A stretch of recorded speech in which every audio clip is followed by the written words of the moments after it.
ఇంకో జిల్లా అంటే కింది స్థాయిలో ఉన్న నాయకత్వం చేస్తేనో ఆ పిడికడ మంది చేస్తే కాలే. సబ్బండ వర్ణాలు సబ్బండ కులాలు ఐక్యమై ఒక జేఏసీగా ఏర్పాటై అనేక ఉద్యమాలు చేయడం వల్ల వచ్చిన తెలంగాణ రాష్ట్రంలో ఆ ఉద్యమకారుడు అనే పదాన్నే బ్యాన్ చేసిన పరిస్థితి ఉంది గత ప్రభుత్వం. ఈ ప్రభుత్వం కూడా ఎందుకు ఉండిందంటే ఒక చిన్న ఉదాహరణ, ఈ తెలుగు రాష్ట్రాల్లో ఒక ఎట్లా అంటే ఒక కామన్ పదాలు ఉంటాయి కొన్ని. ఎవడు ప్రతిపక్షంలో ఉంటే వాడు ఒక మాట అంటాడు. సరే అది రాజకీయాల జోలికి పోను కానీ గుర్తు చేస్తున్నా. ఎన్టీ రామారావు కానించి ఇప్పటిదాకా కూడా నక్సలైట్ల ఏజెండా మా ఏజెండా అంటూ ప్రతిపక్షంలో ఉన్నప్పుడు ఫస్ట్ అధికారంలోకి రాగానే నక్సలైట్లనే చంపుతారు.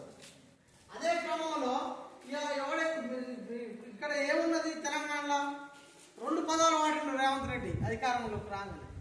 అధికారంలోకి రాకముందు ప్రతిపక్షంలో ఉండి 2 పదాలు వాడిండు. ఒకటి